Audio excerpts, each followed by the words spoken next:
बिस्मिल्लाहिर्रहमानिर्रहीम। अस्सलाम वालेकुम फ्रेंड्स। आज की हमारी जो वीडियो वो क्रिप्टो करेंसी के बारे में है। आज हम जानेंगे कि क्रिप्टो करेंसी क्या है और इसकी इम्पोर्टेंस डे बाय डे इतनी इंक्रीज़ क्यों हो रही है। लेकिन क्रिप्टो करेंसी को समझने से पहले हमें कुछ कंसेप्ट को समझना चाहिए, जैसे कि मनी क्या है, करेंसी क्या है। तो अगर हम नॉर्मली देखें तो मनी और करेंसी को लोग एक ही समझते हैं कि ये एक ही है, लेकिन ये दोनों एक नहीं है।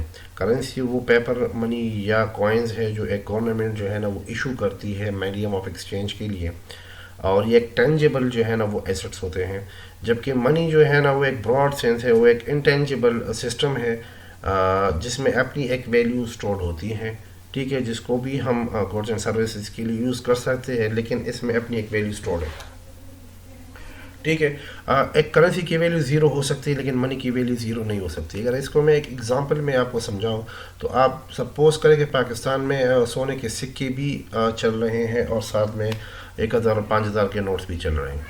ठीक है। लेकिन ऐसा होता है कि गवर्नमेंट ये डिसाइड करती है कि आज के बाद ना तो हम गोल्ड के सिक्कों में डील करेंगे, ना हम 1,000 और 5,000 के नोट्स में डील करेंगे। अब आपके पास जो 5,000 और 1,000 के नोट है उसकी वैल्यू ज़ीरो हो गई, वो आपके लिए कोई वैल्यू क्रिएट नहीं कर सकता। लेकिन सोने के सिक्के अगर मीडियम एक्सचेंज के ज़रिए ना भी यूज़ करें, लेकिन उसमें अपनी एक कीमत उसकी है, अपनी एक वैल्यू है। अब इसमें ये वैल्यू स्टोर्ड है। अब ये वैल्यू इसमें स्टोर्ड कहाँ से है? ये वैल्यू इसमें स्टोर्ड यहाँ से कि इसकी जो अमाउंट है वो लिमिटेड है। पेपर करेंसी जितनी गवर्नमेंट चाहे उसको छाप सकती है, लेकिन गोल्ड को आप छाप नहीं सकते। उसके लिए आपको माइनिंग करनी पड़ेगी, और जो माइनिंग है वो लिमिटेड है। ठीक है। तो इस वजह से उसमें अपनी एक वैल्यू स्टोर्ड है, जबकि करेंसी में वैल्यू स्टोर्ड नहीं है। तो करेंसी ज़ीरो हो सकती है, लेकिन मनी ज़ीरो नहीं हो सकती। उसके बाद दूसरा जो कंसेप्ट है वो है सेंट्रलाइज एंड डिसेंट्रलाइज। अब सेंट्रलाइज ऐसी है कि एक सिंगल जो ऑर्गेनाइजेशन है या एक अथॉरिटी जो उसको रेगुलेट कर रही होती है, उसके लिए रूल्स बनाती है। ठीक है, एक सिस्टम को चलाने के लिए। जैसे अगर हम पाकिस्तान में बैंकिंग सिस्टम को देखें तो उसके लिए जो है ना rules and regulation state bank बनाता है, वो उसको रेगुलेट कर रहा होता है। तो ये एक सेंट्रलाइज्ड सिस्टम है। डिसेंट्रलाइज सिस्टम वो होते हैं जिसके पीछे कोई सिंगल अथॉरिटी नहीं होती, बल्कि ये कम्युनिटी बेस्ड या टीम बेस्ड होता है जो उसको चला रही होती है। ठीक है। इसी तरह centralise currency and decentralise currency भी है। सेंट्रलाइज करेंसी वो करेंसी होती है जो एक सिंगल अथॉरिटी किसी मुल्क की उसको रेगुलेट कर रही होती है। जैसे कि पाकिस्तान में करेंसी की प्रिंटिंग और इसके हवाले से जितनी भी रेगुलेशंस है वो स्टेट बैंक बनाती है, तो वो उसको इजीली मैनिपुलेट भी कर सकती हैं। और डिसेंट्रलाइज ऐसी है जिसको कोई भी अथॉरिटी बैकअप नहीं कर रही है, जो वो कम्युनिटी उसको डिसाइड करे, जैसे कि बिटकॉइंस हो गई, इथेरियम हो गए या अदर क्रिप्टो करेंसीज हो गए, तो वो क्या है? डिसेंट्रलाइज। ठीक है। सेंट्रलाइज जो करेंसी वो उसको इजीली मैनिपुलेट किया जा सकता है, जैसे कि जिम्बाब्वे ने बहुत सारे नोट्सों को प्रिंट करके अपनी इकोनॉमी को डुबा दिया। जैसे कि कुछ साल पहले जो है चाइना ने अपनी करेंसी को डीवैल्यू कर दिया, जिसका सारा इम्पेक्ट पड़ा यूएस डॉलर पे। ठीक है। तो जितने भी करेंसी है ये एक दूसरे के साथ इंटरलिंक है। तो अगर एक कंट्री भी अपने करेंसी को मैनिपुलेट करता है तो उसका डायरेक्ट इम्पेक्ट कहाँ पे जाता है? दूसरी कंट्रीज पे भी जाता है। ठीक है। तो सेंट्रलाइज करेंसी या सेंट्रलाइज सिस्टम को इजीली मैनिपुलेट किया जा सकता है, जबकि डिसेंट्रलाइज को मैनिपुलेट नहीं किया जा सकता इजीली। हमारा तीसरा जो कंसेप्ट है वो फिएट करेंसी है। फिएट करेंसी उस करेंसी को कहते हैं जो भी किसी भी एसेट, सिल्वर या गोल्ड या किसी और एसेट से बैक्ड नहीं हो। पहले ऐसे होता था कि अगर आपको कोई करेंसी छापनी होती थी या प्रिंट करनी होती थी, तो आपके पास जितना गोल्ड रिजर्व होता है या इसके अगेंस्ट जितने कीमत के आपके पास एसेट्स होते थे, तो उतने ही नोट आप प्रिंट कर सकते थे, जो कि आजकल वो नहीं है। ठीक है। आजकल कोई भी बैक्ड नहीं है ये सारे करेंसी एसेट से या इस चीज़ों से, तो जितने वो प्रिंट करना चाहे तो प्रिंट करते हैं। ठीक है। तो इसलिए इसको हम क्या कहते हैं? फिएट करेंसी कहते हैं। ठीक है। जैसे बाइनेंस या अदर चीज़ों में भी देखें तो वहाँ पे भी लिखा होता है कि आप फिएट करेंसी भी से भी ख़रीद सकते हैं या P2P करके डॉलर से भी ख़रीद सकते हैं ये चीज़ें। ठीक है। तो फिएट करेंसी असल में वो करेंसी है जो किसी भी एसेट, गोल्ड या किसी भी एसेट के बैक्ड नहीं हो। ठीक हो। इसके बाद एक और कंसेप्ट है जिसको हम डिजिटल और फिजिकल करेंसी कहते हैं। ठीक है। फिजिकल करेंसी जो कि कॉइन्स हो गए, पेपर मनी हो गए। ठीक है। तो जिसको हम इजीली टच एंड सी कर सकते हैं उसको हम कहते हैं फिजिकल करेंसी। लेकिन डिजिटल करेंसी वो करेंसी है जो कि एक डिजिटल कंप्यूटर सिस्टम में स्टोर होती है, ठीक है, जिसको जो इनटेंजिबल, जिसको हम देख नहीं सकते, फील नहीं कर सकते, ठीक है। इससे पहले जो है ना लोगों का जो सारा जो फोकस था वो फिजिकल करेंसी पे था और डिजिटल करेंसी को लोग अवॉइड कर रहे थे। इसके पीछे वजह ये थी कि उनको इस पे ट्रस्ट नहीं था।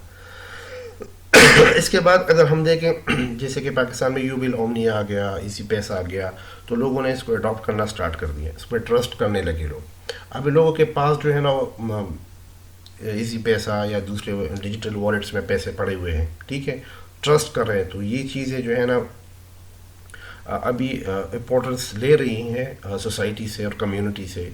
इसी वजह से तो क्रिप्टो करेंसी अभी मोर इम्पोर्टेंट कर रही है, ग्रो कर रही है, ठीक है। अच्छा, जो लास्ट कंसेप्ट है हमारा वो है ब्लॉकचेन। अब ब्लॉकचेन किसे कहते हैं? तो ब्लॉकचेन एक बैकबोन है क्रिप्टो करेंसीज की, जिसके बेस पे बिटकॉइंस, इथेरियम और सारे जो क्रिप्टो करेंसीज है वो चल रहे हैं, ठीक है।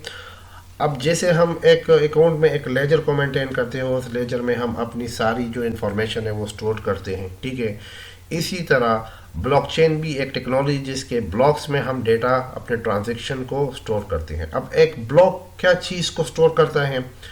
तो देखो, पहले एक ब्लॉक में कुछ रिलेवेंट इंफॉर्मेशन जो है ना वो स्टोर होती है, जैसे कि कितने बिटकॉइन यहाँ पे इस ब्लॉक में आए, ये बिटकॉइन किस ब्लॉक से आए और कितने अमाउंट के आए। इसके दूसरे बाद उस ब्लॉक का एक हैश जनरेट हो जाता है, एक यूनिक हैश। जैसे हमारा जो है ना क्रेडिट कार्ड का एक नंबर है, एक नोट का एक अलग अलग नंबर होता है, ठीक है ना, वो उसका एक यूनिक नंबर है। इसी तरह उस ब्लॉक का एक यूनिक हैश बन जाता है जिसको हम एड्रेस कहते हैं, ठीक है।